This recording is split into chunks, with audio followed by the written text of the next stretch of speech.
Comenzamos entonces este nuevo año, chiquillos, chiquillas, sean todos ustedes súper bienvenidos a estas clases de puntajenacional.cl.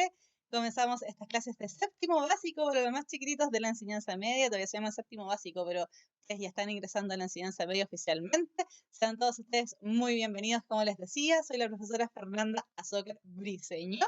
Y estas son las clases de lenguaje y comunicación, que para ustedes a esta altura del año, a esta altura de la vida ya, se llama lengua y literatura. Séptimo básico. Entonces estamos comenzando a ver la primera unidad, el héroe en distintas épocas. Comenzamos a hablar acerca de literatura, comenzamos a hablar acerca del lenguaje, comenzamos a hablar de todas estas cosillas que son la verdad bastante entretenidas e interesantes, sobre todo a quienes nos gustan. Si a usted no le gusta tanto, vamos a darnos cuenta que le va a gustar igual. ¿Por qué? Porque el típico reclamo, ¿cierto, profe? Es que a mí no me gusta leer, bueno, le digo al tiro.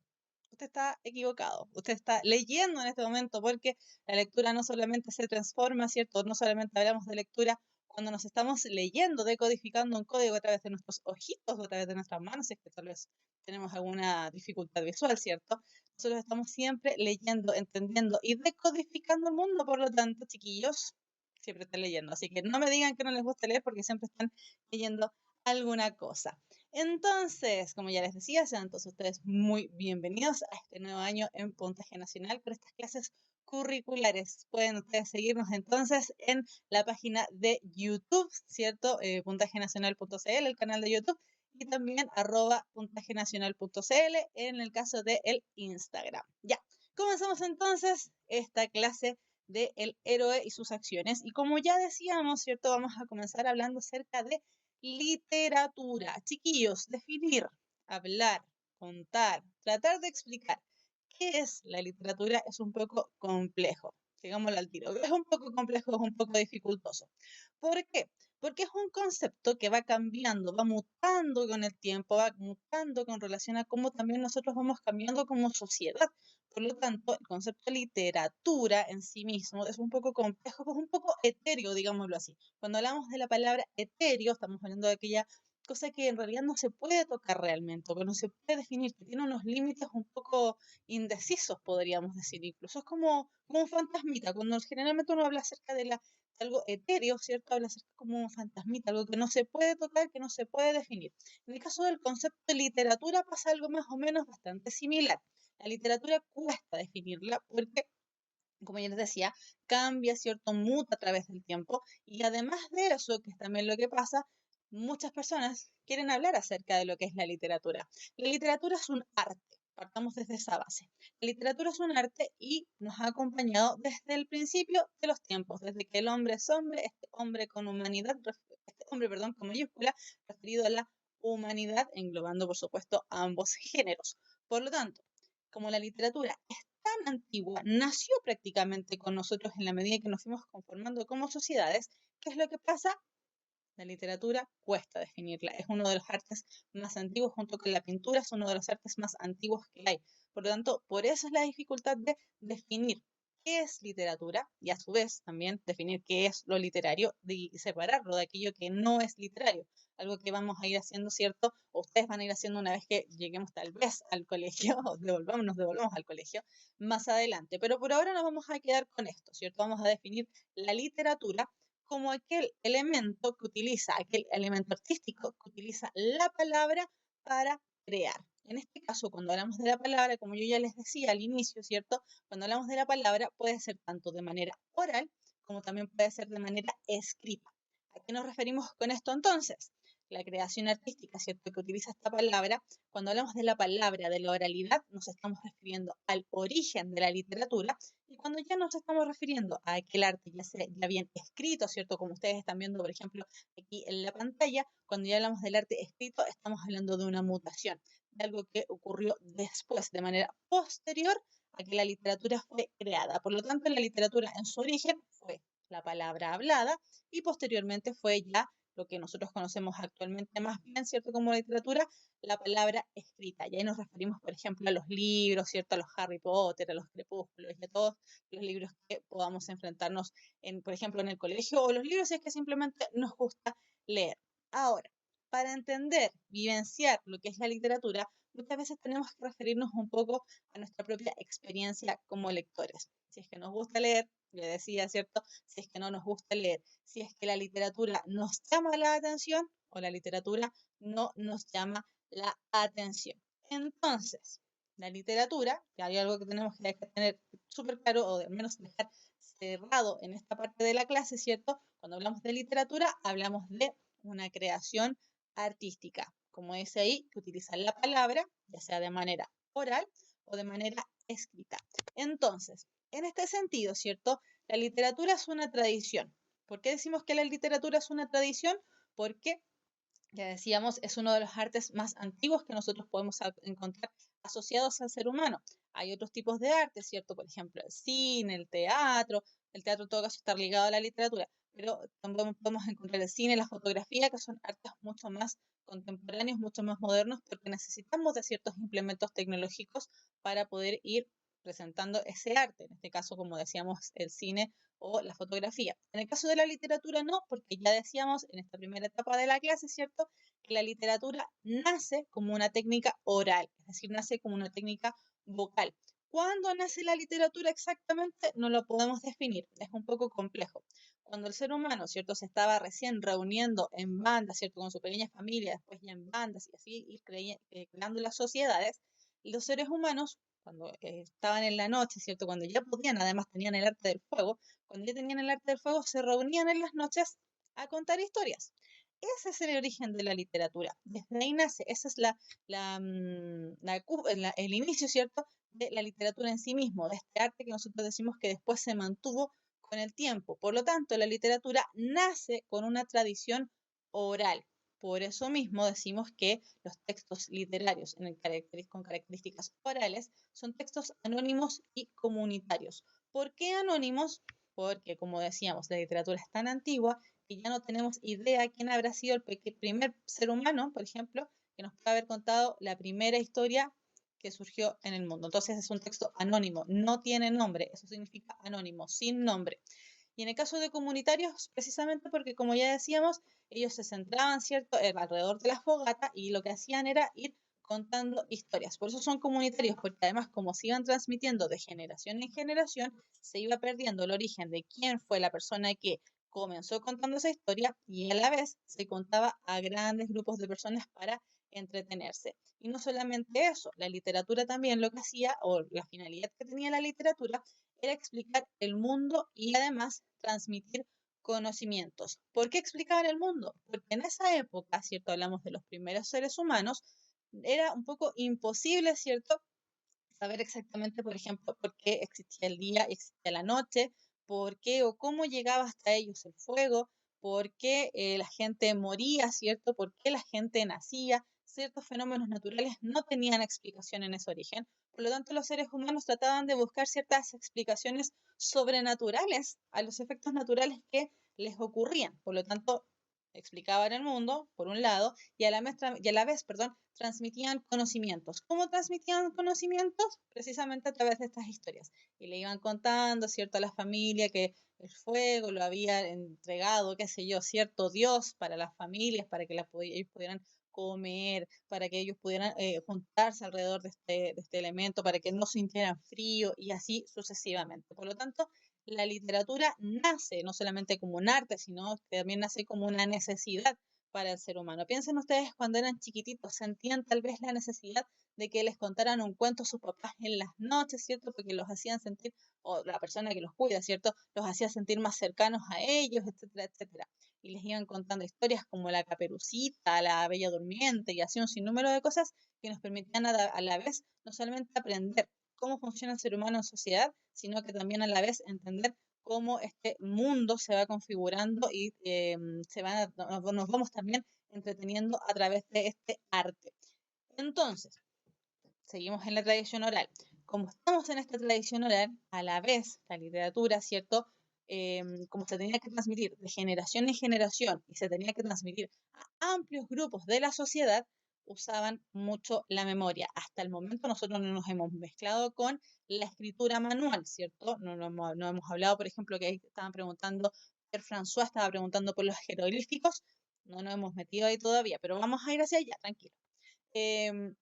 Entonces, como decía, la literatura primigeniamente usaba mucho la memoria. ¿Por qué? Porque tenían, como ya decíamos, tenían que transmitir, ¿cierto? Estos cuentos de generación en generación, grupo tras grupo, para ir narrando por qué salía el sol, por qué salía la luna, por qué existían los terremotos, por qué habían los rayos y un sinnúmero de fenómenos que ellos no se explicaban.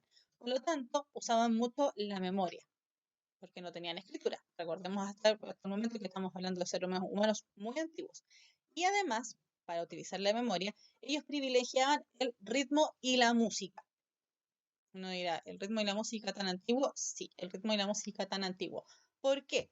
Cuando ustedes, vamos a volver a recordar cuando ustedes eran pequeñitos. Cuando ustedes eran pequeñitos, ¿cierto? A lo mejor iban al jardín, o sus papás, o las personas que los cuidaban, ¿cierto? Les enseñaban con canciones. A guardar, cada cosa en su lugar, ¿cierto? La colación, qué rica está, la comeré hasta el final para crecer, para engordar, para ser fuerte como mi papá, etcétera, etcétera. Nosotros, los seres humanos, cuando necesitamos memorizar algo, generalmente utilizamos algo que se llama la mnemotecnia. La mnemotecnia son técnicas memorísticas, son técnicas de memoria. Entonces, una de las técnicas de memoria más utilizadas, y la verdad es que bastante útil, ustedes se darán cuenta, de esas canciones les quedaron probablemente súper grabadas en la cabeza. Una de las técnicas más útiles en términos de memoria es, como ya les decía, privilegiar el ritmo, la rima, ¿cierto? Y la música. A través de la rima íbamos generando ritmo y música al mismo tiempo. Por lo tanto, esta tradición oral, como ya les decía, súper antigua, eso es lo que tenemos que ir generando, ¿cierto? Ir centrando. La literatura es una tradición oral súper antigua, nació prácticamente con nosotros los seres humanos, explicaba el mundo, transmitía conocimiento, ¿cierto? Y a la vez iba generando esto del ritmo y la música. Para ir adelantando, pero solamente una pincelada, como el dato, ¿cierto?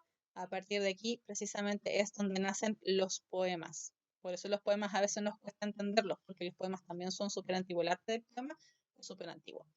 Entonces, una vez que terminamos esta tradición oral, una vez que terminamos esta etapa, no la hemos terminado del todo, ¿cierto? Pero una vez que ya comprendemos esta tradición oral, esta etapa oral de la literatura, nos vamos a la tradición escrita. Y es aquí donde aparece, ¿cierto? La pregunta que decía Pierre François, ¿qué pasaba? Ah, no, no es Pierre François. Ah, sí, Pierre François, que preguntaba acerca de los jeroglíficos. El ser humano, además, tiene muchas necesidades, ¿cierto? Tiene la necesidad de comer, de dormir, tiene la necesidad de reproducirse. A la vez de esa necesidad también tiene la necesidad también de ir dejando huella de sí mismo. Los seres humanos dejamos nuestras huellas. Por ejemplo, en el mismo acto de reproducirnos, ¿cierto? Y tener a nuestros bebés, tener a nuestros hijos, vamos dejando nuestras huellas. Vamos dejando, en este caso, huellas de ADN. No teníamos idea en esa época, pero vamos dejando nuestro ADN en el mundo. En este caso, la tradición oral también tenía que buscar dejar una huella, una marca que fuese visible. Entonces, a partir de ahí se generan, por ejemplo, los jeroglíficos. Cuando hablamos de jeroglíficos, estamos hablando de protoescritura, es decir, una escritura bien rudimentaria que se generaba, por ejemplo, en el hombre de las cavernas. Si ustedes recuerdan, ¿no vieron la película La Era del Hielo, ¿cierto? Cuando Manny está ahí en la caverna, va con sus amiguitos, ¿cierto? Empieza a ver ciertos monitos, ciertos dibujos que le recuerdan una historia pasada. En esto ahora estamos hablando, ¿cierto?, que nosotros vamos dejando nuestra huella a través de los dibujos, y es por eso que la pintura también es un arte súper antiguo. A través de estos dibujos vamos dejando ciertas huellas, y así se va configurando la tradición escrita de transformarnos desde la tradición oral, transformarnos a la tradición escrita. Entonces, la tradición escrita lo que hace es recoger la tradición oral, no dejarla en el vacío, no dejarlo en esta huella etérea, una cosa media loca, así que no podemos en realidad tomarla o no podemos asirla, ¿cierto? Sino que ya la plasma en algo. En esa época la plasmaban, por ejemplo, en las paredes, ¿cierto? Lo que preguntan ahí de los jeroglíficos. La dejaban en las paredes. Posteriormente la pudieron ir dejando ya en la escritura más formal, en algo mucho más similar a lo que nosotros conocemos actualmente como escritura, ¿cierto? De las letras. Entonces, a partir de la tradición escrita también surge la noción del autor. Ya no estamos hablando de un texto anónimo y comunitario, sino que hablamos de la creación de una persona y esa persona tiene nombre. Vamos a hablar posteriormente, ¿cierto?, acerca del primer gran poeta, en realidad no es el primero, pero sí uno de los poetas más reconocidos y nombrados como los primeros que generaron esta tradición escrita, pero nos estamos adelantando. Entonces, surge la noción del autor, surge la noción de yo soy en el mundo, ¿cierto? Por lo tanto, yo soy en el mundo, estoy dejando mi huella, estoy dejando mi marca. ¿Qué es lo que hago al dejar mi huella, mi marca? Entonces le pongo el nombre, le plasmo el nombre. Esta creación fue de Pepito Pérez. Entonces, Pepito Pérez creó su cuento. Pepito Pérez transformó esta tradición oral, por ejemplo, el cuento de la Caperucita Roja, y le puso su nombre, dijo, yo hice la Caperucita Roja. Mentira, él no hizo la Caperucita Roja, pero sí recogió la tradición oral de muchos otros países, de muchos otros cuentos. Por lo tanto, ahí tenemos la noción del autor. Ya no es anónimo, ya tiene nombre en este caso, ¿cierto? Y además deja de ser comunitario, pasa a ser ya individual. ¿Cuál es la gracia de la tradición escrita, como decíamos entonces? Que no solamente dejamos registro, dejamos huella de lo que alguna vez simplemente se habló, sino que a la vez aparece esta noción, ¿cierto?, de el autor ya determinado como un ente que está generando arte. Entonces, este arte ya no solamente explica el mundo, ya no solamente transmite conocimientos, sino que además pasa a generar otra cosa. En este caso es lo último que aparece ahí en la imagen, ¿cierto?, que se presenta como fuente de entretenimiento y placer. La literatura, chiquillos, para que a nosotros nos guste realmente la literatura, en algún momento tenemos que saber encontrar ese libro que nos marque, ese libro que uno diga, ¡ay, qué entretenido ese libro! Quiero leerlo 5, 10, 15, 20 veces. Hay personas que hacemos eso, aunque ustedes no lo crean. Hay personas que hacemos eso. Hay algunas personas que dicen, no, es que a mí no me gusta leer, es que probablemente todavía no encuentran el libro que los marque, todavía no encuentran el libro que uno diga, ¡ay, qué entretenido ese libro! Me gusta mucho, quiero leerlo otra vez. Pasa. ¿Por qué? Porque el arte, la idea del arte, ¿cierto?, es que el arte conmueva de alguna manera. Y ese conmover no tiene que ver con la lagrimería y decir, ¡ay, es tan triste! No, estamos hablando de que el arte, ¿cierto?, nos conmueva, que nos mueva algo dentro, ya sea la risa, ya sea la pena, ya sea la angustia, que nos genere algo. Por lo tanto, esta tradición oral, que decíamos que era muy etérea, ¿cierto?, que estaba ahí como en el limbo, que nadie la agarraba, alguien la agarró, lo transformó en tradición escrita y lo generó, ¿cierto?, como ya decíamos, como entretenimiento y placer. Algo rico, algo entretenido, algo que es agradable de leer, de ver, de escuchar, ya sea en la tradición oral, ¿cierto?, etcétera, etcétera. Voy a parar un poquitito para ir viendo sus preguntas en el chat si es que hay.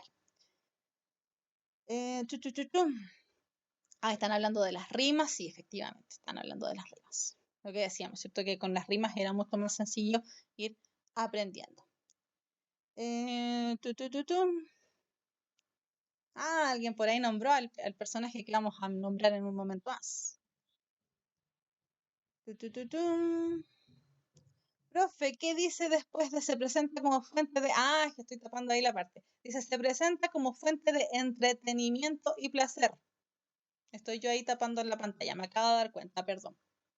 Ya, como les decía, entonces, sí, ahí volvimos. Ya.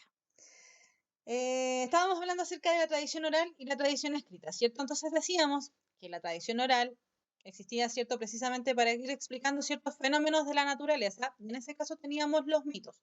Como ya decíamos, en sexto básico ustedes deberían haber aprendido la diferencia entre lo que es el mito y lo que es la leyenda. Entonces, ¿qué es lo que pasa aquí? Tenemos el mito, ¿cierto?, como una explicación de ciertos fenómenos naturales, mientras que la leyenda lo que hace es simplemente un saber popular, ¿cierto?, lo generaliza, o es una historia chistosa, etcétera, etcétera. La gracia de la leyenda es que, como decíamos, al igual que el mito, tienen un origen oral, y ambos son también de origen popular. ¿Por qué? Porque del populo, ¿cierto?, del pueblo. El pueblo es el que lo va transmitiendo. Por lo tanto, tenemos ahí ese fenómeno. Tenemos entonces como ejemplo de esta tradición oral, ¿cierto?, el mito de Deméter y Perséfone. Estamos hablando aquí de los griegos. Recuerden que esto es súper antiguo. Así que vamos a hablar de los antiguos griegos. Muy antiguo.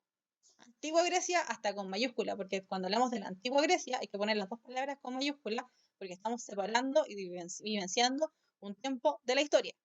¿ya? No hablamos de la Grecia cualquiera, la Grecia que existe el día de hoy con coronavirus. No, estamos hablando de la Grecia antigua donde tenían a Zeus y a todos los dioses y a todo el Olimpo. Ya estamos hablando de algo antiguo. Entonces, tenemos el mito de Deméter y Perséfone. El mito de Deméter y Perséfone se origina precisamente en Deméter. Deméter fue una diosa griega de las principales, las 6 principales, ¿cierto? Que estaba encargada, era la diosa del pan y la agricultura. Algo súper importante porque en el fondo estamos hablando acerca de la comida. Entonces, como decíamos, el ser humano necesita satisfacer ciertas necesidades. Entonces tenemos la comida. La comida es una de las cosas más necesarias del mundo. Lo sabemos bien ahora que la gente se puso a comprar como loca, ¿cierto? La comida es súper necesaria. Entonces, como decíamos, Deméter, diosa del pan y la agricultura. Deméter tiene un hijo con el dios principal, que es Zeus.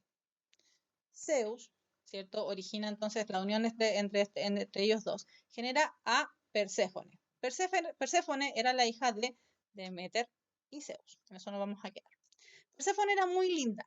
Esa era una de las gracias que tiene Perséfone, que era muy bella, era muy llamativa, digámoslo, para los hombres que existían en esa época. Y no solamente para los hombres, también era muy llamativa para los dioses. Uno de los dioses principales, que era Hades, se enamoró de Perséfone. Y un día cuando Perséfone estaba jugando, porque era como súper etérea y era muy linda, muy virginal, ¿cierto? Estaba jugando por los bosques con las ninfas. ¿Qué es lo que pasó? Hades la raptó. Deméter, muy triste porque no sabía qué era lo que había pasado con su hija, se puso a recorrer el mundo buscándola. La buscó, la buscó, la buscó, la buscó. El problema era que cuando Deméter se movía de lugares, ¿cierto? El mundo iba muriendo con ella, porque recordemos que ella era la diosa de la agricultura. Por lo tanto, cuando ella se movía de lugar, la tierra se moría. Cuando Zeus vio esto, se dio cuenta de que nunca debió haber dejado que su hija Perséfone fuese raptada por su hermano Hades. Mandó a su mensajero a buscar a Perséfone al inframundo, ¿cierto? Y Hades le dijo que no la iba a soltar porque él estaba enamorado de ella. Lo insistió, le insistió, le insistió, le insistió, hasta que finalmente Hades dice, ok, voy a liberar a Perséfone. Pero hay un problema. Cuando uno come una fruta del inframundo, en este caso, ¿cierto? El Hades, ¿cierto? Donde estaba Hades. Cuando uno come una fruta del inframundo, no puede volver a la tierra. Le iba a ser una excepción. Pero le dio a comer, depende de la tradición, ¿cierto? Pero algunos dicen que le dio a comer 4 semillas de granada, otros dicen que le dieron a comer 6 semillas de granada, etcétera, etcétera. El asunto es que Deméter comió, pongámosle, 6 semillas de granada para hacer una entre 12, ¿cierto? Para hacer la mitad entre 12. Y volvió a Deméter. Deméter, muy agradecida, ¿cierto? Estaba tan contenta que hizo que la tierra reviviera, que hizo que la tierra floreciera. Sin embargo, cuando Hades le dio estas 6 semillas de granada a Deméter, lo hizo con una finalidad. Habló con Deméter, ¿cierto? Y le dijo, como ella comió 6 semillas de granada, ella tendrá que pasar 6 meses del año conmigo y 6 meses del año contigo. Entonces, ¿qué es lo que pasa con este mito? Lo que busca explicarnos es por qué existe el frío en el invierno y el calor en el verano, ¿cierto? En el invierno, en el frío del invierno, todo se muere y es cuando supuestamente Perséfone está en el Hades, está junto a Hades en el inframundo, mientras que cuando la Tierra vibra, ¿cierto? De vida, estamos en el verano, primavera, verano, Perséfone se encuentra junto a su madre Deméter, ¿cierto? En los campos, etcétera, etcétera. Entonces, este es un ejemplo de cómo, ¿cierto? Esta tradición oral, de cómo este mito busca explicar a los antiguos griegos por qué existían las estaciones del año, por qué pasábamos de invierno, primavera, verano, otoño y así sucesivamente, ¿cierto? Entonces, esta es la noción, ¿cierto? De que la tradición oral busca no solamente entretener, porque sí, igual es entretenido, sino que a la vez perdón, busca también explicar ciertos fenómenos. Entonces, alguien ya se había adelantado en el chat. Cuando esta tradición oral pasó, ¿cierto?, a ser ya tradición escrita, estamos hablando ya de los primeros escritores, podríamos decir, que hay en la vida. Hay que los primeros escritores que hay para nosotros los occidentales, porque hay muchos antes que este, pero hay más, ya.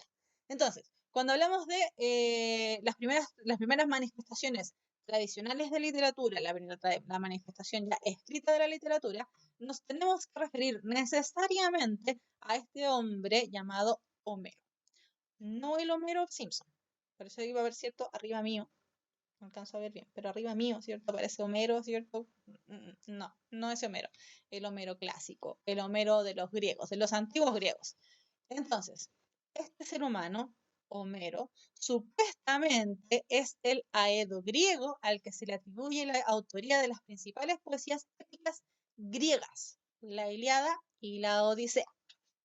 Este Homero se le dice, ¿cierto? Se le atribuye la autoría, porque en realidad ni siquiera los mismos griegos sabían si existió realmente Homero o no. El asunto es que alguien, ¿cierto? Ya sea Homero, ya sean muchos poetas, puede haber sido incluso una mujer, no lo sabemos porque esto es muy antiguo, no hay registros visuales de la época, ni tampoco hay registros, podríamos decir, antropológicos, ¿cierto? En relación a la figura de Homero, si es que existió o no existió, no tenemos idea, pero en algún momento de la historia, tanto el libro La Ilíada como el libro La Odisea aparecen firmadas por un tal Homero. Entonces nosotros hasta el día de hoy nos llegó la tradición, ¿cierto?, de que Homero había escrito estas dos obras. ¿Por qué estas dos obras son tan importantes? Porque explican un poco parte de la cosmovisión de los antiguos griegos.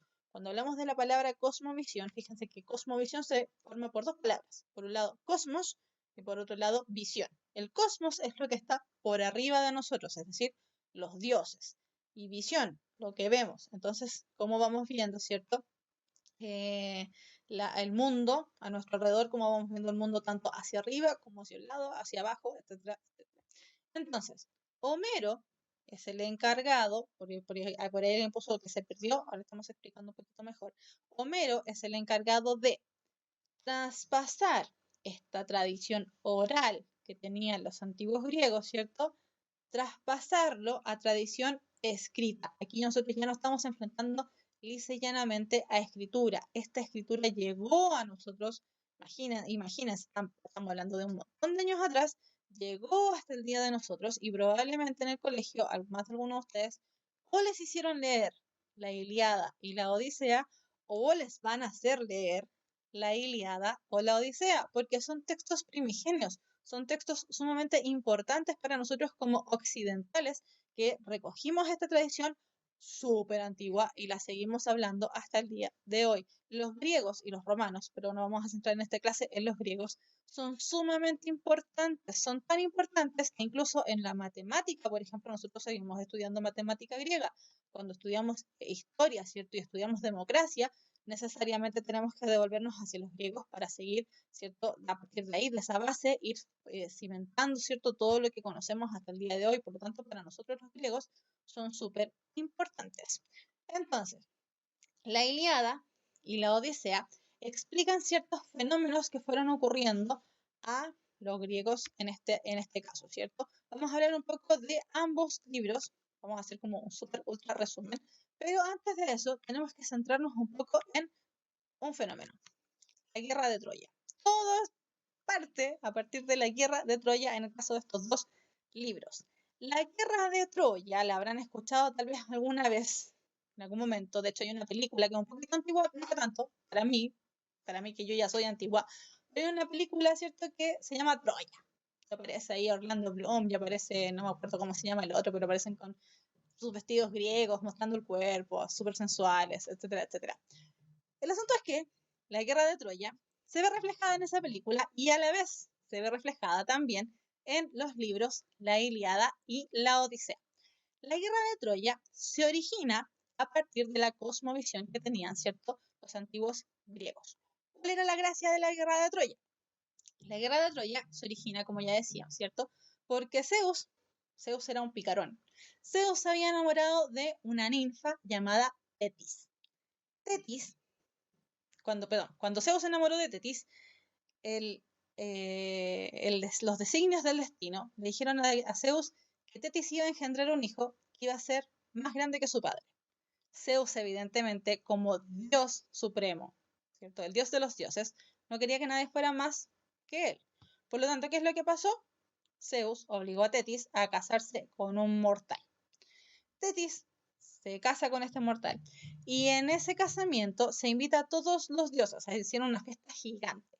Pero hubo una diosa a la que no invitaron, que fue la diosa de la discordia.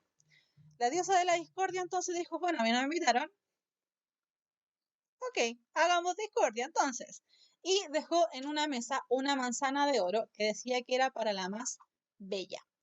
3 diosas importantísimas reclamaron el trono o reclamaron el nombre de ser la más bella. Era la mujer de Zeus, la esposa de Zeus, por un lado, Afrodita, la diosa del amor, ¿cierto? Y Atenea, la diosa de la sabiduría y la guerra.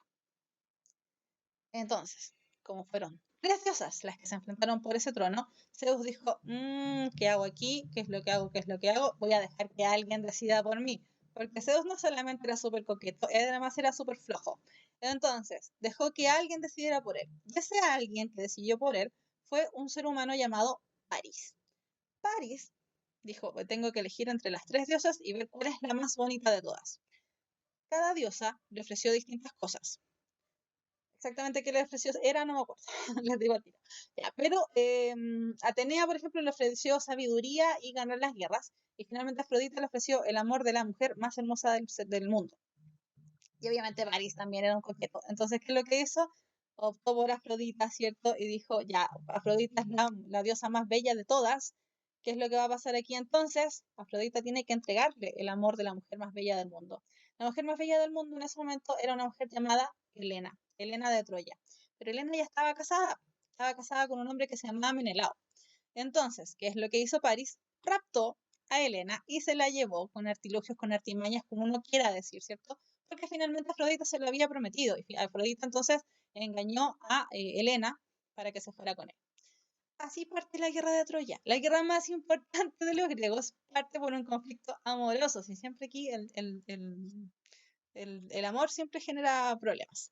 Entonces, ¿qué es lo que pasa acá?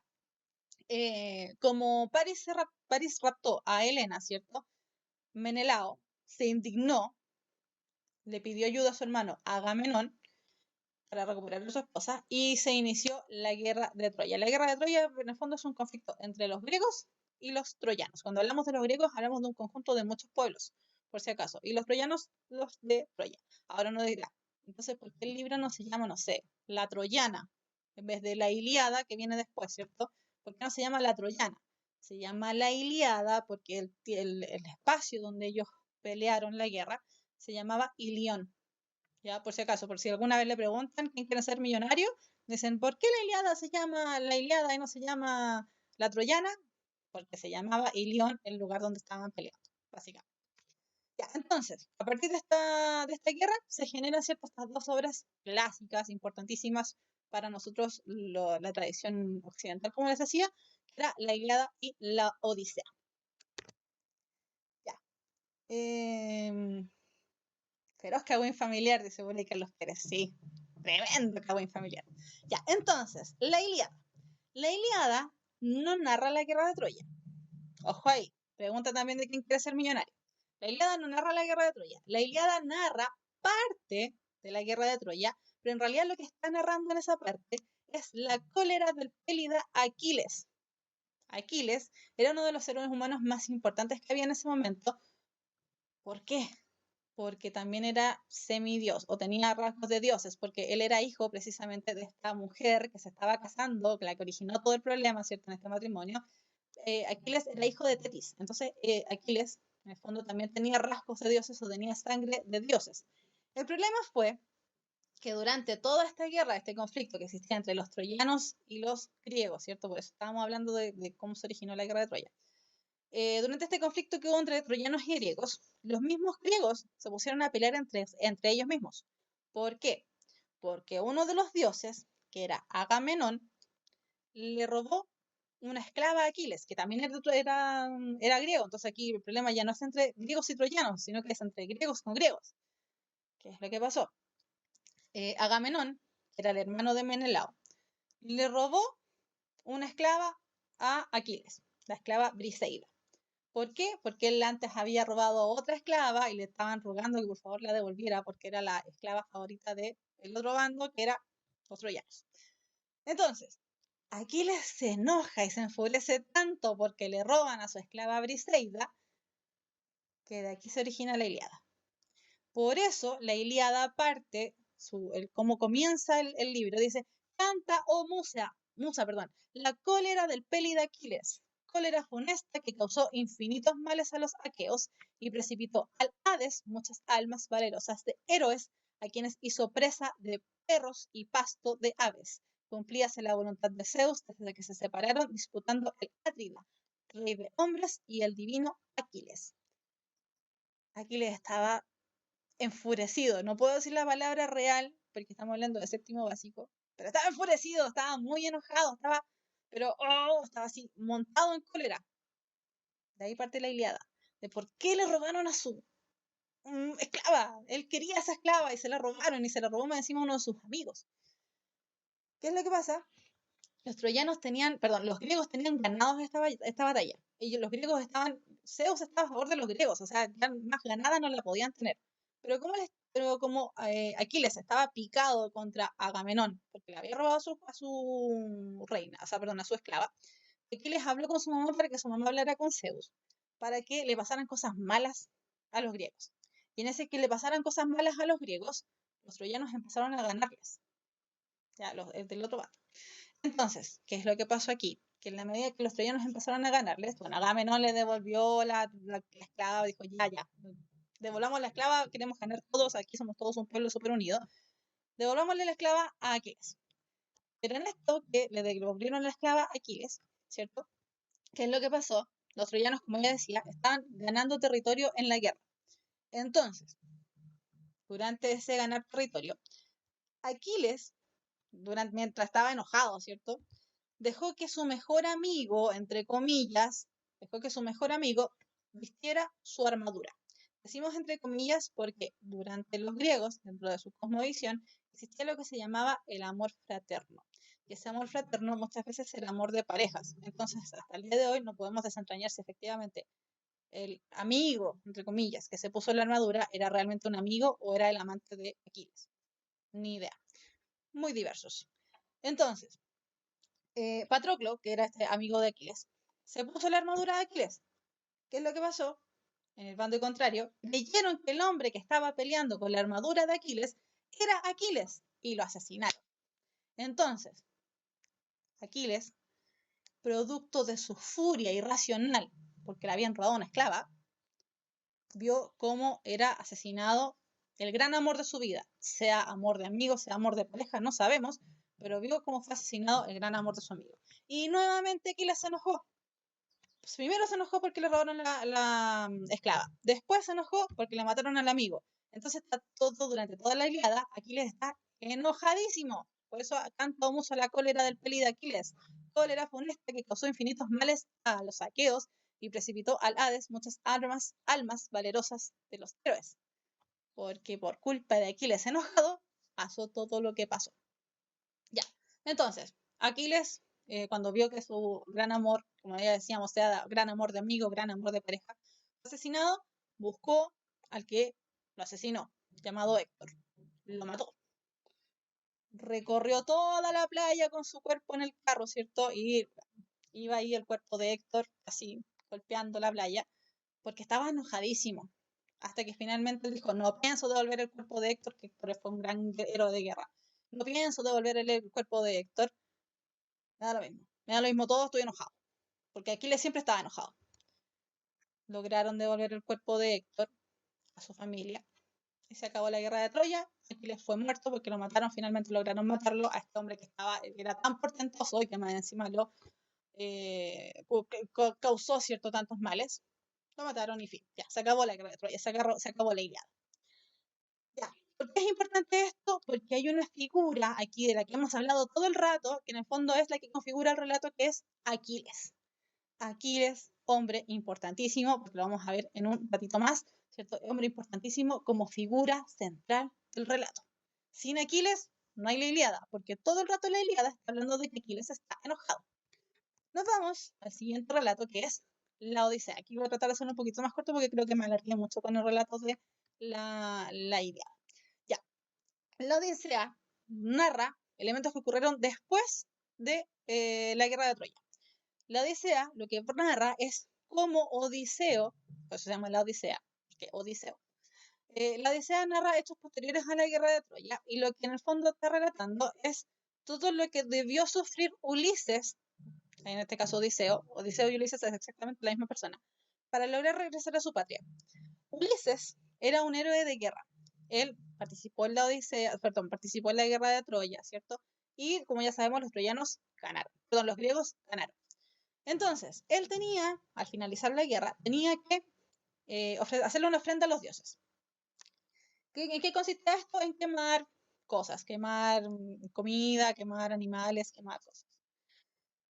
Pero él dijo, no quiero quemar nada, yo gané por las mías, mis hombres ganaron porque yo soy un genial. ¿Y qué es lo que vamos a hacer? Vamos a la casa, porque tenía que volver a su casa en un pueblo llamado Ítaca, el rey. Ya, va en el mar, porque antes acuérdense que navegaban, va en el mar, ¿cierto? Y los dioses dijeron, ¿qué? Odiseo está diciendo que él ganó por las de él. No, no ganó por las de él, ganó por nosotros. Entonces, como Odiseo se cree él muy, lo que vamos a hacer es hacerle creer que es el mal. ¿Por qué? Un viaje que tenía que durar 10 días, le duró 10 años. No me acuerdo exactamente cuántos años eran, pero le duró años. Porque iba viajando de allá para acá, de allá para acá, y cada vez le pasaban cosas peores. Partió con una tripulación de, pongámosle, también estoy inventando los números, 100 hombres, y cuando llegó a Ítaca, llegó solo. ¿Por qué? Porque él hizo una afrenta a los dioses.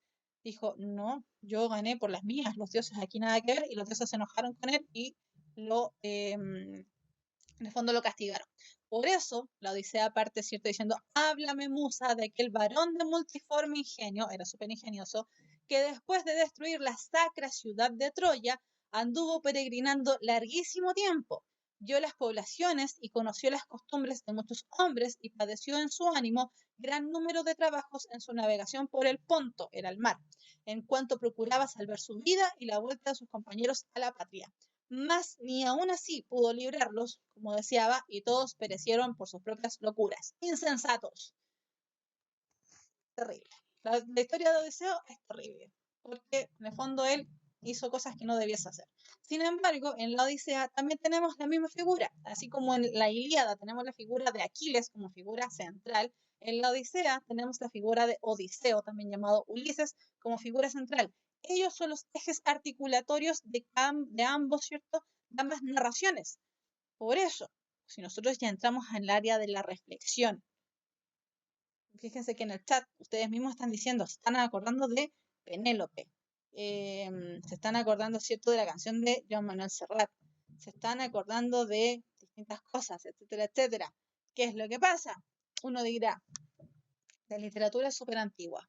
La literatura ha pasado por distintas etapas y cuando hablamos de cómics, videojuegos, películas, estamos hablando también de fenómenos literarios.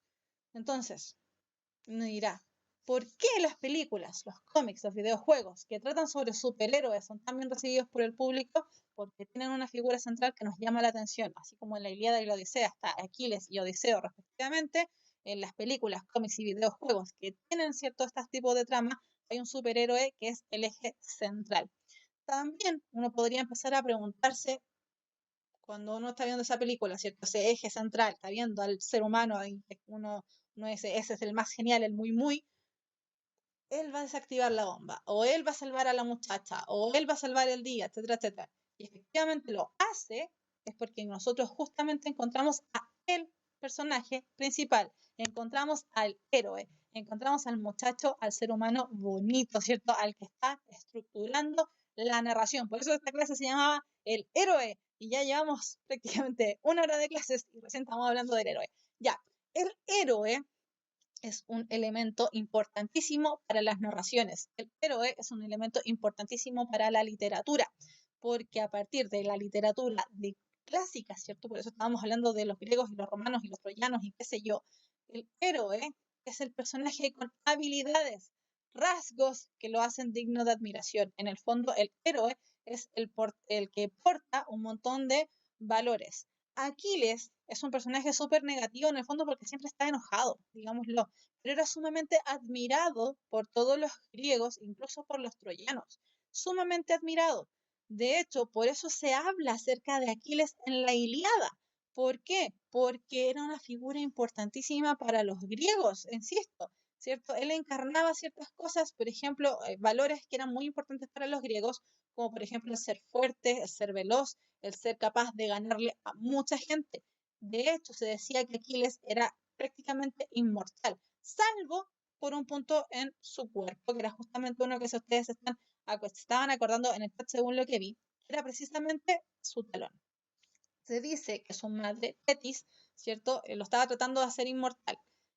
Hay distintas teorías de cómo lo estaba tratando de hacer inmortal. Uno que decía que lo bañaba en ambrosía y después lo quemaba a fuego lento, una cosa muy normal, obviamente, uno hace eso con los bebés. O hay otras teorías que también dice que lo sumergía en las aguas del río Estigia, creo, si no me equivoco. Ya, independiente de lo que hayas hecho, ¿cierto? Ya sea bañarlo en la ambrosía y quemarlo o bañarlo en las aguas del río Estigia, estaba tratando de hacerlo inmortal. Pero había un punto donde ella lo tomaba precisamente para sumergirlo, ya sea lo que sea, ¿cierto? En el brebaje que sea, que era su talón. Por lo tanto, su talón quedó desprotegido. Todo él era inmortal, menos su talón. ¿Cómo fue que asesinaron a Aquiles en la Ilíada? Precisamente a partir de una flecha que llegó dirigida a su talón. Y a partir de ahí se desangró. Por tanto, la figura del héroe, en este caso de la Ilíada, es Aquiles. Sin embargo, ¿cierto? A pesar de que él era muy enojón, digámoslo, era un ser lleno de odio, igual era digno de admiración para los griegos, porque en el fondo era un semidios, era alguien muy importante, encarnaba todos los valores que querían los griegos para sí mismos. Los héroes generalmente siguen algo que se llama el camino del héroe. El camino del héroe narra precisamente una infancia general. Piensen en cualquier héroe, cualquier superhéroe que se les venga a la mente. Generalmente tienen una infancia bien difícil o poco convencional. Se les murió la familia, Batman. No se sabe cómo llegó a la Tierra, Goku. No se sabe cómo está ahí, fin de Hora de Aventura, cualquier héroe. Y además deben enfrentarse a complicaciones que lo llevan a enfrentarse con su enemigo para finalmente alzarse con la gloria. Siguen todo un camino circular, porque así como él se origina, ¿cierto? Como un pequeñito desprotegido, ¿cierto? Que va configurándose como un superhéroe, como alguien muy valeroso, etcétera, etcétera. Llega un punto en su historia que debe ser ayudado por alguien más. Ese alguien más generalmente es un viejo sabio, Luke Skywalker, por ejemplo, ¿cierto? Que es ayudado por Yoda. Entonces, ¿qué es lo que pasa? Ese viejo sabio en algún momento también fue un héroe. Entonces, ¿qué es lo que pasa en el camino del héroe? Al retornar a su origen, también se transforma finalmente en un viejo sabio. Entonces, en esta imagen tenemos a lo que se conoce como el camino del héroe, o la ruta del héroe, o como lo quieran llamar. Tenemos a este hombre principal, ¿cierto? Está en una vida súper rutinaria, su zona de confort. Odiseo, por ejemplo, en la Odisea. Odiseo no quería ir a la guerra. Partamos por ahí. No tenía ganas de ir a la guerra porque él estaba en su casa, súper cómodo, estaba con su esposa Penélope, estaba con su hijo Telémaco, si no me equivoco, se llamaba el hijo. Estaba súper tranquilo. Le dijeron los griegos, tenemos que ir a la guerra porque se robaron a Helena. Y él dice, no, rechazo de la llamada. Dice, no, no quiero ir porque que fome ir a rescatar a la Helena. Si la Helena se fue porque quería, no, no vamos a ir. Recibe un llamado de los dioses para ir. Entonces nos encontramos, ¿cierto?, el encuentro con el mentor. Recibe un llamado de los dioses. Los dioses le dicen, ¿sabes qué? Tienes que ir. Y ahí él cruza el umbral. Llega a la guerra de Troya, se transforma, ¿cierto?, en un héroe de guerra, se encuentra con los aliados, con los enemigos, con sus pruebas, pero algo pasa. Justamente me voy a ayudar aquí con el cursor, ¿cierto? Aquí donde está este choque, ¿cierto? Donde se dice Odisea y caverna profunda, es cuando el pobre Odiseo, justamente, ¿qué es lo que le pasa? Tenía que llegar en 10 días a su casa y llegó en 10 años. O sea, el pobre hombre deambuló solo y tuvo que estar viendo cómo mataban a todos sus amigos todo el rato, mataban a todo el mundo. Fue una carnicería la Odisea. Entonces, empieza a recobrar, por fin, ¿cierto? Los dioses le dicen, ya, bueno, ya, ándate a tu casa, ya pagaste lo que tenías que pagar. Recibe su recompensa, va camino a casa y regresa con el elixir. En este caso, cuando hablamos de elixir, estamos hablando de la palabra elixir en sí misma representa un brebaje que es agradable de ser bebido, ¿cierto? porque es algo que nos sana, nos cura. En el caso de Odiseo, con lo que regresa a casa es con el ser el hombre más hombre. Él pasó por todo lo que tenía que pasar, pagó por todo lo que tenía que pasar, vivió en soledad, la soledad más absoluta porque él no sabía qué era lo que pasaba, él iba a estar solo, solo, solo, solo. Ni siquiera tenía una pelota de amigo, no, nada, nada, él estaba solo. Regresó con el elixir, la sabiduría completa y llegó a su casa como un héroe transformado. Ahora, aquí llegó a su casa, en realidad llegó a matar a todos los pretendientes que tenía su esposa Penélope, porque a Penélope la estaban obligando a casarse con alguien.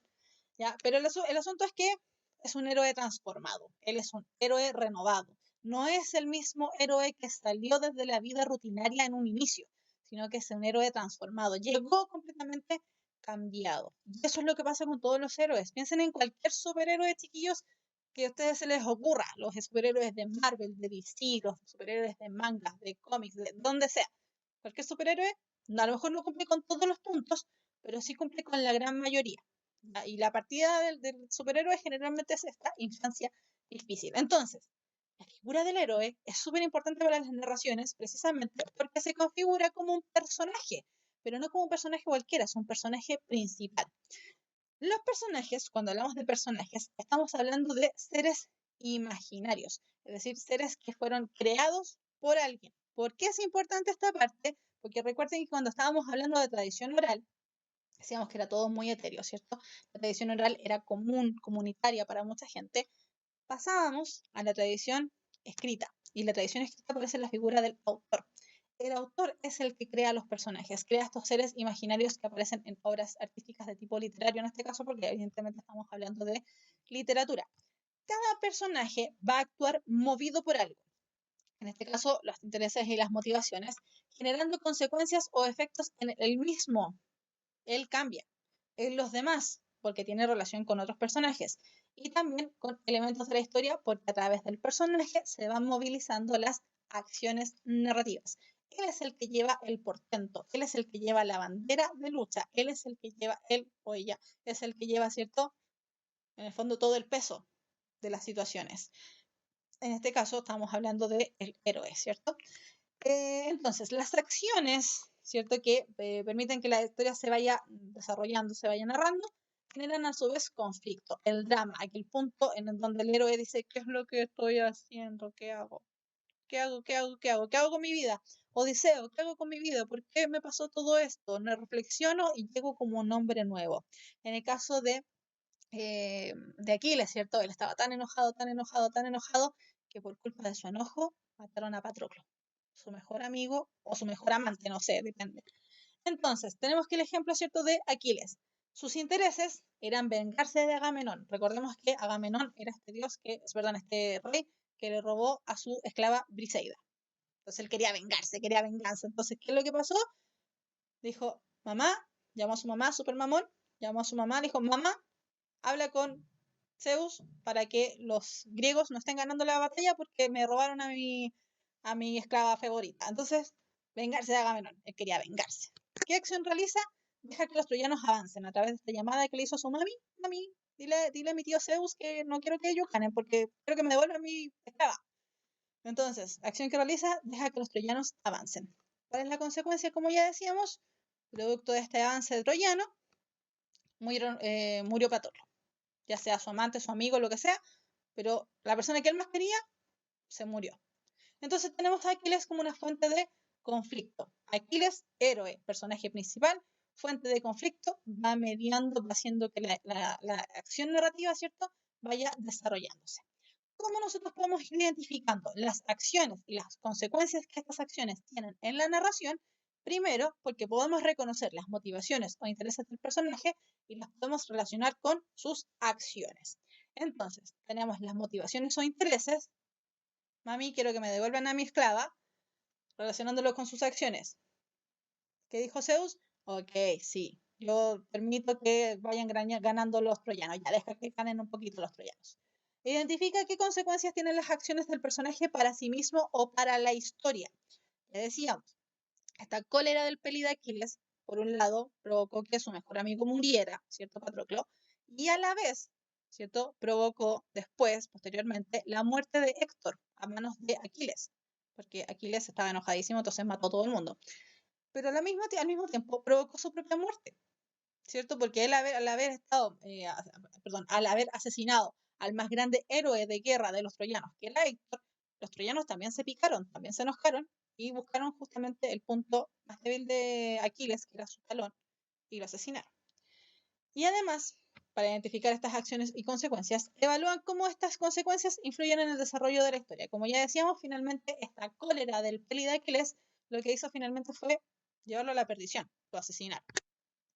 Ya, ahora vamos a ejercitar con otra historia de los griegos, pero aquí yo necesito que ustedes me vayan ayudando, ¿ya? Entonces, vamos a leer la historia de Hércules, cómo se origina Hércules, o también conocido como Hércules, y ustedes me van a decir cómo se va ejercitando esto. Entonces, tenemos un día, Zeus, voy a ir leyendo porque por lo que me doy cuenta a veces no siempre se ve aquí. Un día, Zeus, el padre omnipotente de los dioses, voy a asegurarme. No, mentira. Es mi celular el que se quedó pegado. Ya, sigamos. Ya, entonces decíamos, un día Zeus, padre omnipotente de los dioses, compadecido ante los males que atormentaban a los infortunados mortales, dijo luego de reflexionar, voy a engendrar, para aventura de los hombres y de los dioses, a un héroe magnífico inigualado. Él será el protector de todos frente a los peligros que continuamente los amenazan. Su fuerza excepcional y sus heroicas virtudes de su elevada estatura. Guapísima. Su esposo, el rey anfitrión, se encontraba ausente debido a la guerra. Entonces Zeus, para lograr acercar a Alcmena sin despertar sospechas, tomó los rasgos del propio anfitrión y como tal se presentó ante el portero de palacio. Los criados, convencidos de que veían nuevamente a su amo, acudieron a recibirlo a toda prisa. Lo rodearon y sin demora le allanaron el camino hacia las habitaciones de su real esposa. Y en el abrazo de esa misma noche, la reina Alcmena concibió del soberano del Olimpo, y sin haberlo reconocido, a quien sería el poderoso Hércules. Básicamente Zeus lo que hizo fue engañar a Alcmena, tomó los rasgos de su esposo anfitrión y engendraron a Hércules o Heracles, que es el mismo ser humano. Ya. Pero desde el instante mismo de su nacimiento, el futuro héroe atrajo sobre sí el odio de Hera, la esposa. En efecto,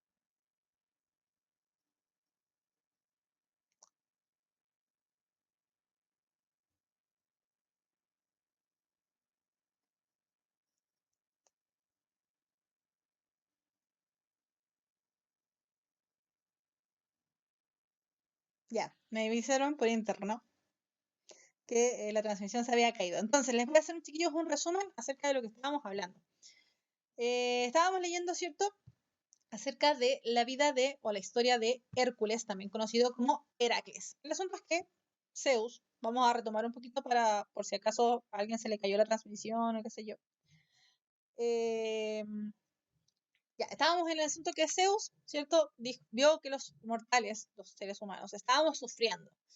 Entonces él dijo, voy a engendrar a un hombre poderoso. Él va a ser el protector de todos frente a los peligros que continuamente lo amenazan.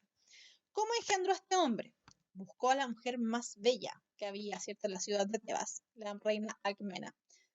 Y se disfrazó con sus poderes de dioses, ¿cierto?, del dios de los dioses. Se disfrazó del esposo de Alcmena, que era anfitrión.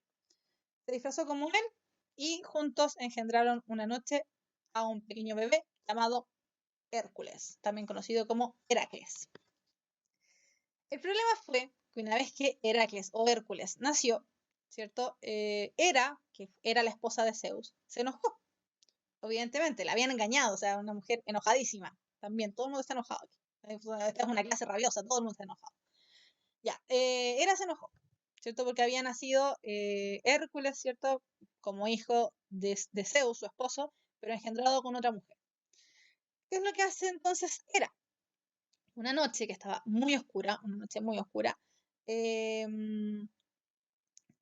¿cierto? Manda a 2 serpientes.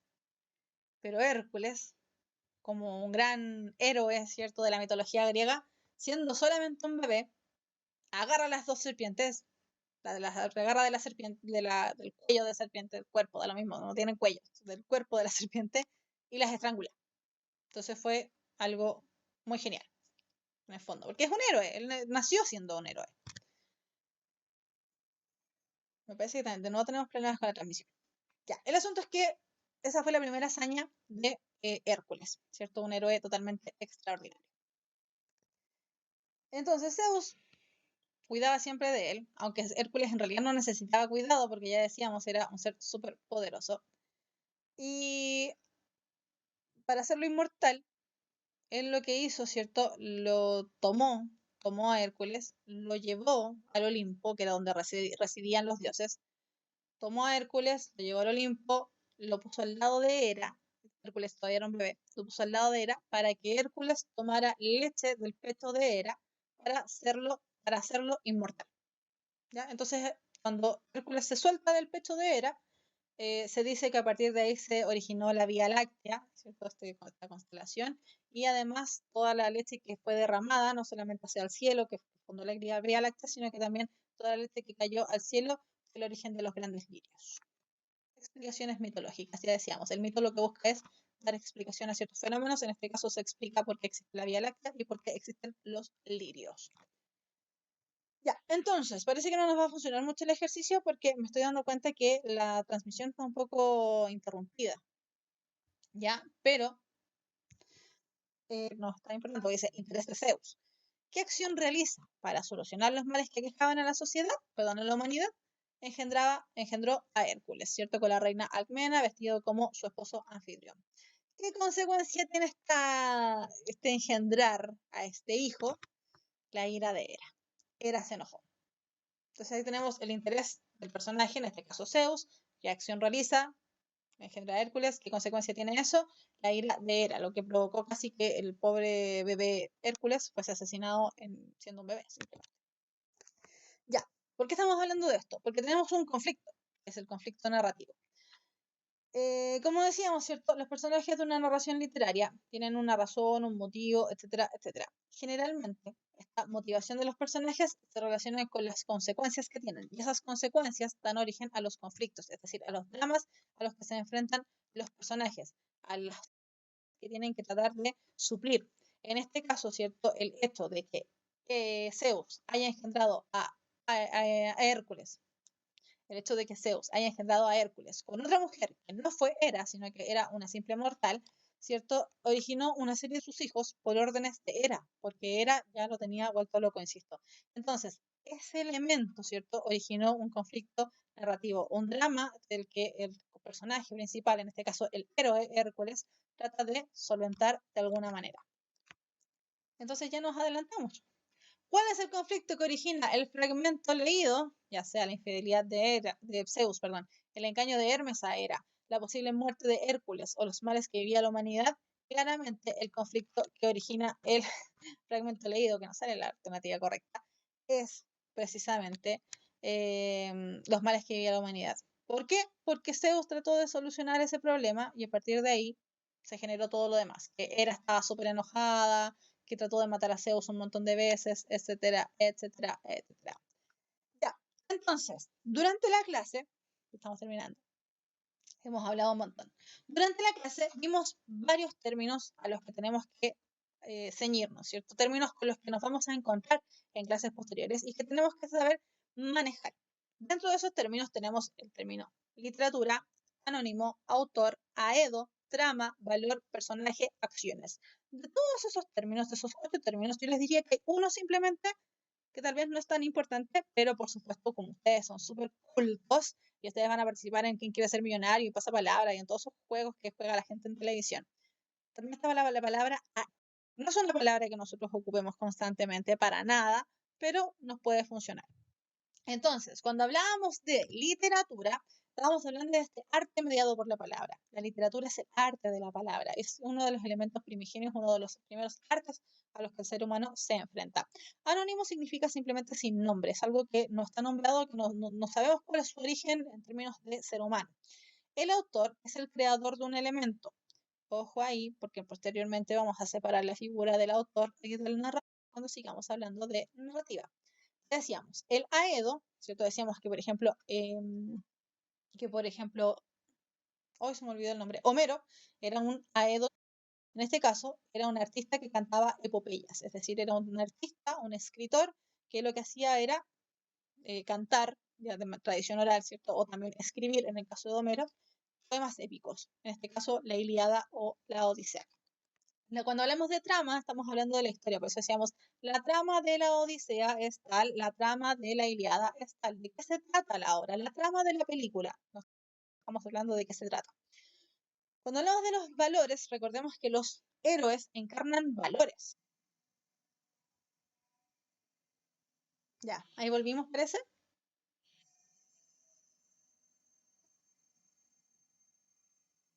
Esas 8 palabras que son importantísimas para la clase, cuando en realidad son 7 palabras, solo que una la puse ahí por si acaso, por si alguien alguna vez les pregunta, por si usted participa en pasapalabra o lo que sea.